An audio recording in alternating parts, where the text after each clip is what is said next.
Hello बच्चों, आज फिर से एक नए सवाल के साथ आपके सामने उपस्थित हैं और ये सवाल काफ़ी अलग है, काफ़ी अच्छा सवाल है।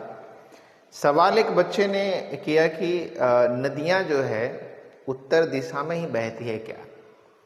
यानी सवाल ये हो गया कि नदियाँ जो है वो किस दिशा में बहती है, क्योंकि बच्चे ने बताया कि मैंने जो भी नदी देखी अभी तक मैंने देखा है कि उत्तर दिशा में ही बह रही है। तो क्या ऐसा है कि नदी एक पार्टिकुलर दिशा में बहती है? तो बच्चे के सवाल के इस जवाब के साथ उपस्थित हैं और कोशिश करेंगे कि आपको सही और सटीक जवाब मिल जाए। तो बने रहिए, जुड़े रहिए और अंत तक देखिए क्या है सच्चाई। क्या नदियाँ सचमुच में किसी एक दिशा में बहती है, या नदियों के बहने की दिशा क्या हो सकती है और किस बात पर निर्भर करती है? तो आइए समझते हैं यहाँ पे।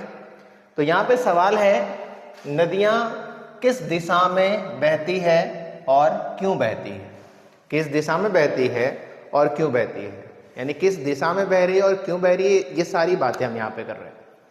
तो समझने की बात है, नदियाँ किसी विशेष दिशा की ओर नहीं बहती है। जैसा कि सोर्स से पता चला है कि नदियाँ किसी विशेष दिशा में नहीं बहती है, ना तो वो पूरब की दिशा में विशेष रूप से बहती है, ना पश्चिम की दिशा में बहती है, ना ही वो विशेष रूप से उत्तर की दिशा में बहती है, ना ही वो विशेष रूप से दक्षिण की दिशा में बहती है। किसी विशेष दिशा में नदियाँ नहीं बहती हैं। बच्चों ये ध्यान रखना, अगर आपको लगता है कि आपने देखा है कि नदियाँ जो है उत्तर दिशा में ही बह रही है, तो ये ध्यान रखने की जरूरत है, नदियाँ किसी भी विशेष दिशा की ओर नहीं बहती है। ठीक है, आगे समझते हैं बच्चों क्या है। उनकी दिशा निम्न बातों पर निर्भर करती है, यानी नदियों की बहने की जो दिशा है वो निम्न बातों पर निर्भर करती है। कौन कौन सी बातों पर निर्भर करती है नदियों की बहने की दिशा? तो यहाँ पे सबसे पहले बात करेंगे, यहाँ पे निर्भर करती है किस पे?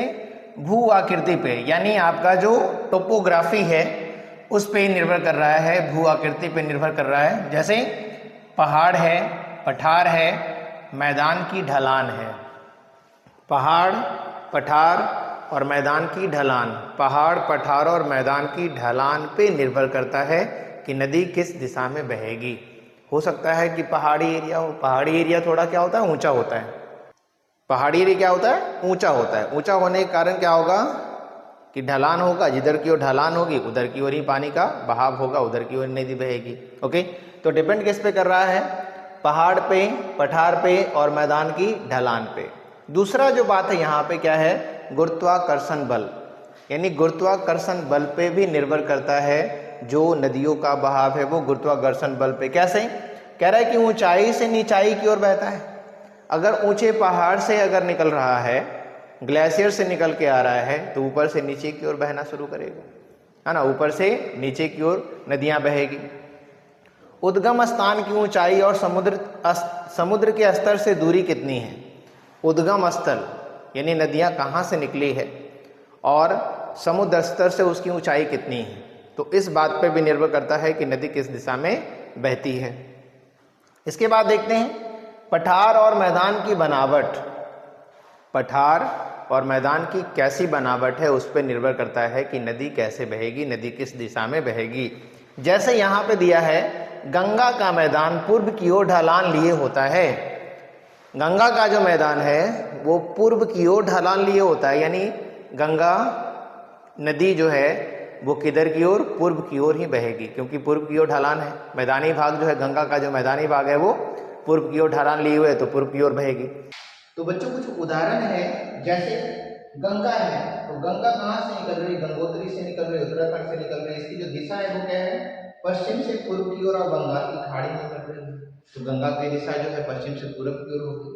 यमुना, यमुनोत्री उत्तराखंड से निकलती है, उत्तर से दक्षिण पूर्व की दिशा की ओर, है ना, उत्तर से दक्षिण पश्चिम की ओर गंगा मिलती है।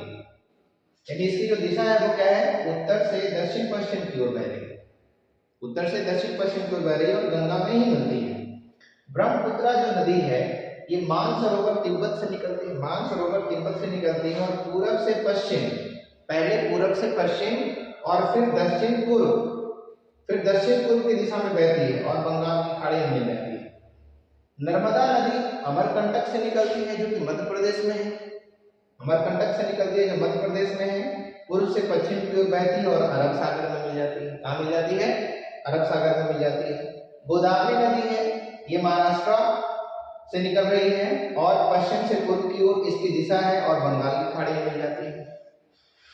तो समझने की जरूरत है कि नदियों के बहने की कोई विशेष दिशा नहीं है कि वो उत्तर की दिशा में बह रही हो या पश्चिम की दिशा में बह रही हो। यानी नदियों के बहने की दिशा जो है वो इन निम्न बातों पर निर्भर करती है, जैसे भू आकृति यानी पृथ्वी की आकृति के ऊपर में जमीन की जो बनावट है उसके आधार पर, गुरुत्वाकर्षण बल के आधार पर, उद्गम स्थान की ऊंचाई के आधार पर और पठार और मैदान की बनावट के आधार पर जो है वो बहता है। तो आई होप कि आप समझ गए होंगे कि नदियों के बहने की कोई विशेष दिशा नहीं होती है, वो इन भौगोलिक है ना जो कारण है इन पे वो निर्भर करता है कि नदियों की बहने की दिशा क्या हो सकती है। ओके बच्चों,